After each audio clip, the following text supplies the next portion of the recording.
Hello tout le monde, j'espère que vous allez bien, je suis trop contente de vous retrouver dans une nouvelle vidéo. J'ai actuellement une angine caravinée, de la fièvre et des courbatures, mais le fait d'être devant vous me donne un petit peu d'énergie. Bon, si vous ne me suivez pas sur Instagram, vous ne saviez peut-être pas, mais j'ai changé de couleur, je suis en mood très automnal. Voilà, c'est pas du tout l'objet de cette vidéo. Aujourd'hui, comme vous avez vu dans le titre, on va réagir, enfin pas moi, mes proches vont réagir aux idées reçues que vous avez sur moi. C'est une vidéo que je voulais faire depuis un moment et j'aimais pas trop le fait que ce soit moi qui réagisse à mes propres idées reçues parce que je trouve que c'est moins fun. Les personnes qui sont autour de moi, mes proches, donc là il s'agit de mon mari Samuel, Claire qui est mon associée et une amie très proche, et Juliette qui est ma cousine, ma sœur de cœur, voilà, que vous avez vu dans les vlogs avec qui j'ai vécu et tout. Donc c'est trois des personnes qui me connaissent le mieux. Je ne leur ai absolument rien dit, je leur ai dit soyez cash, ce sont trois personnes qui sont assez franches et assez honnêtes, surtout Juliette et Claire, hein, elles disent vraiment ce qu'elles pensent et c'est pour ça aussi que je les aime. Ils ont vraiment partagé leur avis et en montant la vidéo je me suis rendu compte que ils étaient assez d'accord. Je vous laisse avec la suite de la vidéo, n'hésitez pas à la liker si elle vous a plu, à vous abonner si c'est pas encore fait, et c'est parti. L'heure est venue de voir la vérité en face. Je vais me présenter, du coup je suis Claire. Hello tout le monde. Alors, moi je suis Juliette. Je suis la responsable de communication de Léa. Je travaille pour elle depuis bientôt 2 ans. Hello, bon moi c'est Sam, je suis le mari de Léa, je suis le papa de Gaspard. La cousine de Léa, mais normalement vous me connaissez déjà. L'épisode des vlogs, toi-même tu sais. Et dans la vie, nous sommes également amis et associés. Voilà, donc ça c'était pour les présentations, qui je suis, d'où je sors. Et donc je vais également répondre aux a priori que vous avez sur ma petite femme. Je commence avec le premier. Tu es dans le contrôle des choses.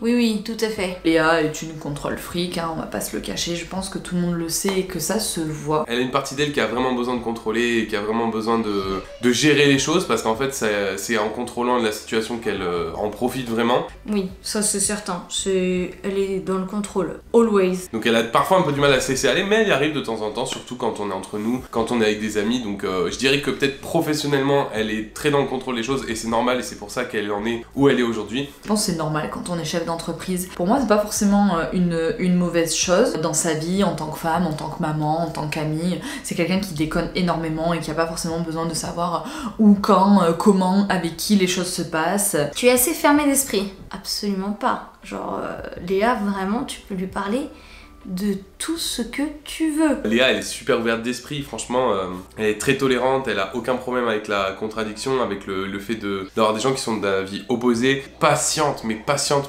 franchement, quand elle a des gens avec qui elle discute et puis qu'on n'est pas d'accord, elle est d'une patience incroyable, donc franchement, fermé d'esprit, je dis faux, archi faux. Pas du tout d'accord et c'est pas du tout la vérité, puisque Léa fait partie des personnes les plus ouvertes d'esprit que j'ai rencontrées dans ma vie, c'est-à-dire qu'elle a vraiment pour moi les qualités telles que l'altruisme ou l'empathie, la tolérance, la bienveillance, toujours à l'écoute des gens pour parler de tous les sujets. D'ailleurs je crois même qu'il n'y a aucun sujet tabou. Tant mieux, parce que c'est quelqu'un qui cherche toujours à connaître les tenants et les aboutissants par rapport à une situation, par rapport à une personne. C'est vraiment quelqu'un de méga ouverte en fait. Genre open. Boudeuse. Est-ce que Léa est boudeuse? Alors là, oui, clairement. C'est une grande boudeuse. Mais elle a rencontré son maître puisque je suis encore plus boudeur qu'elle. Je dirais moite-moite. Elle est un peu. Franchement, ouais, un petit peu boudeuse quand même. Mais pas non plus de ouf. Pas du tout. Pour moi, bouder, ça rime avec... ça rime avec immaturité. C'est pas vraiment... non, je suis pas du tout d'accord. Léa, elle a un côté un peu, je dirais, colérique. Ou s'il y a quelque chose qui va pas dans son sens, ou une situation qui lui plaît pas, ou une situation dans laquelle elle a mis déjà beaucoup d'énergie, beaucoup de temps, beaucoup de sa personne, elle est capable de tout envoyer valser et de dire bah non là stop, j'arrête les frais. Elle est vite contrariée, genre je dirais. Voilà, elle est vite contrariée. Et du coup ça emmène un petit peu de boudage, mais pas non plus de ouf quoi. J'espère qu'elle m'en voudra pas de dire qu'elle est boudeuse, mais c'est vrai. Elle peut être très boudeuse et elle peut, une fois qu'elle a fait son point de vue sur quelqu'un et que voilà, elle a dit bon lui il me plaît pas, ça va pas entre lui et moi, elle le raye quoi, et c'est très compliqué de revenir dans une relation cordiale avec elle si elle a décidé que ça allait pas passer avec une personne. Pas très généreuse pour se protéger. Pour moi il y a deux préjugés en fait dans cette...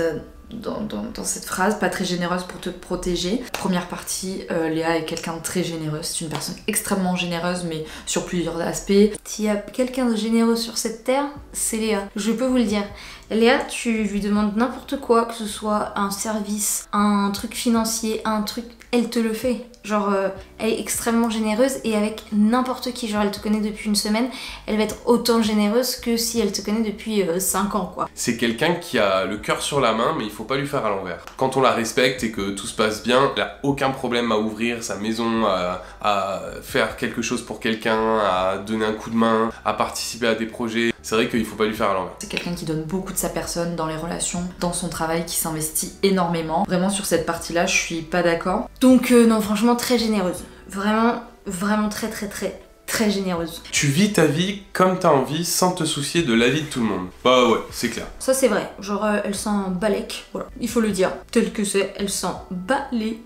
Elle fait ce qu'elle veut, quand elle veut, et ce qui lui plaît, quand ça lui plaît. Carrément. Et je suis hyper admiratrice de ça parce que y a rien de plus apaisant et gratifiant que d'être avec quelqu'un qui se fait confiance, qui fonce, qui regarde pas derrière. Et elle a bien raison, parce que c'est ça la vérité d'une vie, c'est de faire ce que bon te semble à toi. Et c'est ce qu'elle fait. Elle a ce truc d'en avoir rien à faire de la vie des autres et de foncer quoi. C'est-à-dire qu'elle a une vision, elle est très attachée à ses sentiments et à ses sensations et ce qui fait qu'elle a une vision claire des choses et donc elle vit sa vie clairement en avançant tout le temps. Ce que les autres en pensent et ce que les autres peuvent en dire, elle en a rien à faire. Ça c'est clair, je suis complètement d'accord avec cet a priori qui est pour le coup vrai. Elle s'est construite elle-même donc ouais, carrément. Carrément. On a l'impression que t'es maman poule, genre beaucoup trop protectrice. C'est Samuel qui est poule dans cette famille.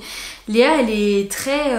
elle met jamais son enfant en danger, bien évidemment, mais genre, elle le laisse faire ce qu'il veut. Genre, elle est pas du tout là à le surprotéger, à hurler dès qu'il tombe, à avoir peur de tout. Genre, Gaspard, il est free, quoi. Il fait ce que bon lui semble et je trouve que c'est très bien. La poule des deux vis-à-vis de Gaspard, c'est clairement moi, quoi. Moi, je suis papa poule, je sais, hein, je suis super protecteur et même peut-être des fois surprotecteur. Léa, elle est beaucoup plus modérée, elle est beaucoup plus tranquille avec ça. Sam a plus la définition de, je trouve, correspond plus à la définition de papa poule. Léa, je dirais elle lâche prise, elle fait confiance à son enfant, elle lui donne les clés, les outils pour qu'il puisse grandir sereinement. C'est quelqu'un de très bienveillant, d'investi. Il y a beaucoup de personnes qui, une fois qu'ils sont parents, s'oublient en fait et oublient par exemple leur vie de couple, ou leur vie familiale ou leur vie sociale. Et Léa, elle fait en sorte, je pense, d'avoir les meilleures fondations possibles et d'être la meilleure version d'elle-même et la femme vraiment qu'elle veut pour être la meilleure maman et le pilier dont Gaspard a besoin dans sa vie de tous les jours, quoi. Tu es une grosse dormeuse. Léa, c'est pas du tout une grosse dormeuse. J'ai quand même habité 1 an avec elle et je peux vous dire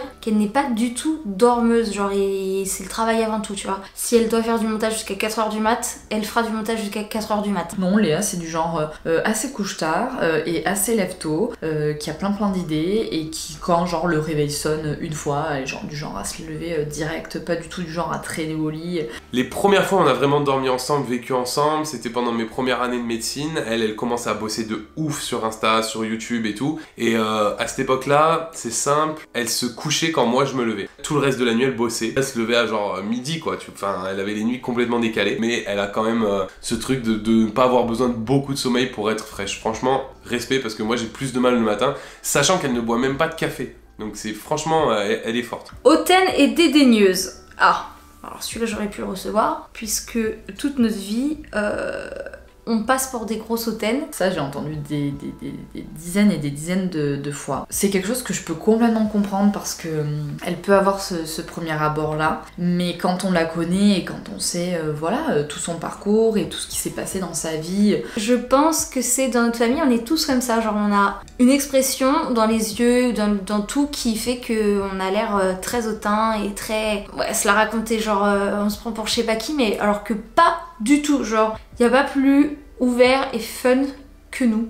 Enfin, on se lance des fleurs, mais... Je comprends qu'on puisse penser ça de l'extérieur. Je comprends que ça puisse être un a priori, parce que c'est vrai qu'elle a ce côté qui peut paraître un peu renfermé, et du coup hautaine et dédaigneux, je pense que ça peut découler de ça. Mais quand on apprend à la connaître, ne serait-ce que l'espace de 10 minutes, quand on discute avec elle, franchement on se rend compte qu'elle n'a rien d'autant et rien de dédaigneux. Elle est justement plutôt ouverte, plutôt douce, amicale, et franchement c'est un gros a priori que je peux comprendre d'un point de vue extérieur quand on la connaît pas, quand on n'a jamais discuté avec elle, mais c'est quelqu'un qui se protège un petit peu comme ça, et dès que tu rentres dans une discussion avec elle ou quoi, tout de suite c'est le masque qui tombe. Je dirais d'accord dans un...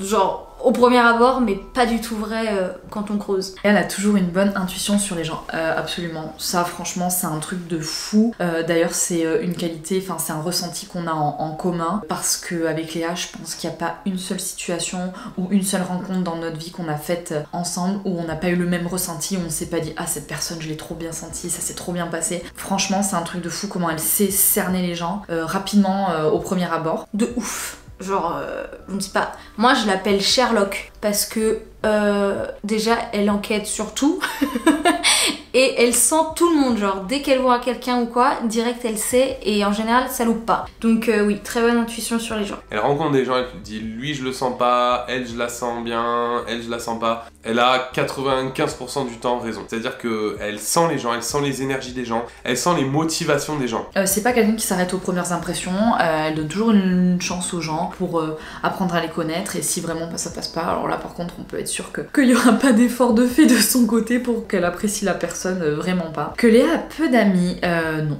Léa a des amis. Elle a peu d'amis mais elle a des vrais amis qui sont là depuis des années. Je pense qu'il faut toujours privilégier la qualité plutôt que la quantité. J'ai envie de dire qualité sur la quantité, my brain.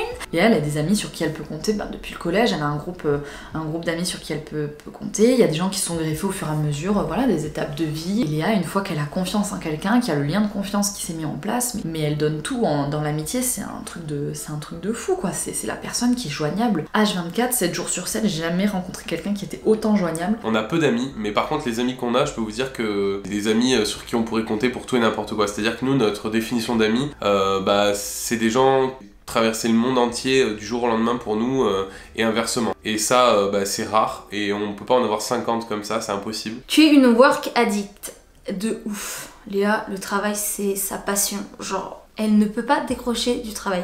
Elle ne peut pas. Léa, elle est accro au taf, c'est un truc de fou. C'est-à-dire que même les moments où on pourrait se permettre de déconnecter un petit peu dans l'année, les périodes qui sont un peu plus calmes, tout le monde est en vacances, donc tout tourne au ralenti, ou bien après une grosse période, se laisser un petit peu tranquille, bah non. Léa, elle a toujours 10 000 idées à la minute, c'est une créative, elle a toujours envie de faire plein de choses. Léa, elle ne peut pas, en fait, vu que pour elle son travail c'est une passion, elle ne peut pas s'empêcher de travailler. C'est-à-dire que elle a des idées, elle a des trucs, et puis elle a envie de pousser un projet, d'aller au fond des choses. Elle peut pas s'en empêcher, c'est naturel pour elle. Elle se forme sur des trucs, enfin voilà, elle est dans ce truc-là de vraiment de la passion, du métier passion. Elle adore ce qu'elle fait en même temps, donc je peux comprendre.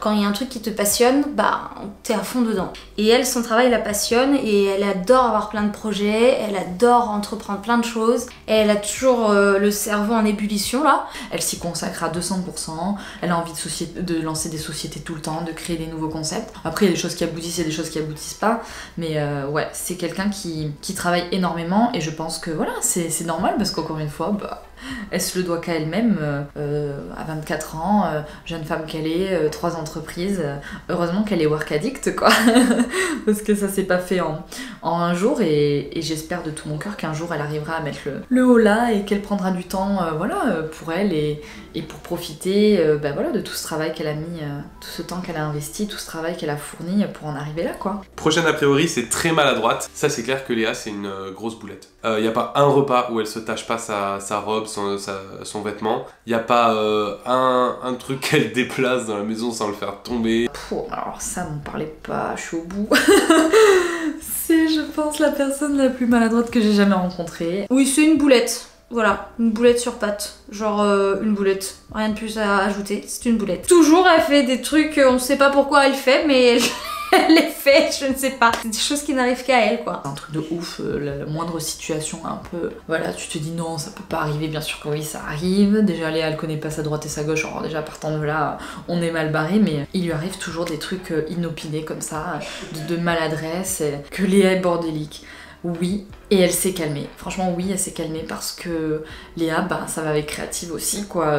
Tu la vois, elle rentre dans une pièce, c'est une tornade, quoi. Elle pose ces trucs-là, là, il y en a partout, et puis à la fin de la journée, c'est pas forcément rangé ou repris. Je suis complètement d'accord. Même si elle a fait un progrès de ouf ces temps-ci, elle a toujours ce petit fond de pas faire gaffe et de laisser traîner un vêtement, de laisser traîner un truc et puis de pas penser à le ranger, mais après elle partait de tellement loin. Donc oui, elle est bordélique, mais on y travaille beaucoup. Léa est très bordélique, très bordélique.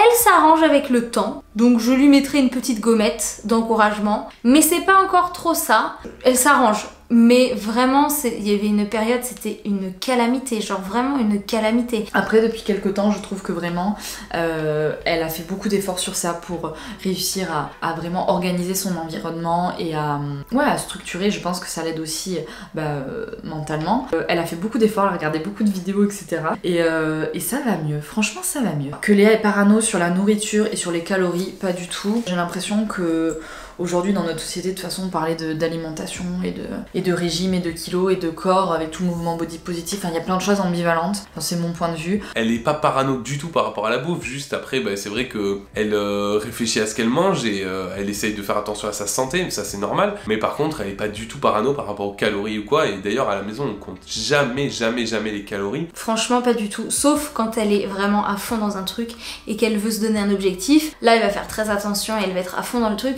mais sinon très sincèrement non, si elle a envie de se faire plaisir, elle se fait plaisir, si elle a envie de... Non, pas du tout parano sur la nourriture. C'est pas du tout vrai, Léa souffle complètement la paix, elle a envie de manger un truc, de boire un truc, elle le fait, elle a pas envie, elle le fait pas. C'est quelqu'un qui mange sainement, avec de très bons produits, quand on va chez elle, elle a toujours des trucs de fou, mais c'est juste qu'à un moment donné, elle s'est dit, est-ce que vraiment la manière dont je m'alimente me convient, et elle s'est rendue compte que non, pourquoi? Parce que elle dormait mal, elle digérait mal, elle avait moins d'énergie, des choses comme ça, donc elle a trouvé un mode alimentaire qui lui convenait mieux, et voilà, mais c'est pas du tout quelqu'un qui est là à traquer son poids, traquer ses calories et tout, vraiment pas, on est détente sur ça, enfin, et même nous au bureau on n'est pas du tout comme ça, on est vraiment des nanas, on se fout la paix quoi, on a envie de faire du sport, on fait du sport, on a pas envie de faire du sport, on fait pas du sport, on a envie d'ouvrir un coca, on ouvre un coca, on a envie d'aller chercher des bonbons, on va chercher des bonbons, donc non, ça c'est complètement faux. Voilà, la vidéo est terminée, j'espère que ça vous aura plu, que ça vous aura fait sourire. Parfois c'est vrai que l'image qu'on renvoie sur les réseaux sociaux n'est pas forcément celle qu'on est réellement, même si moi ça va faire 10 ans les gars que je suis sur les réseaux, donc forcément j'évolue, j'ai commencé, j'avais 14 ans, maintenant j'avais 24, je suis devenue maman, donc voilà, la vie change, mais c'était intéressant cette vidéo. J'espère que ça vous aura plu encore une fois. Moi je vous dis à très bientôt, prenez soin de vous et je vous embrasse. Ciao ciao.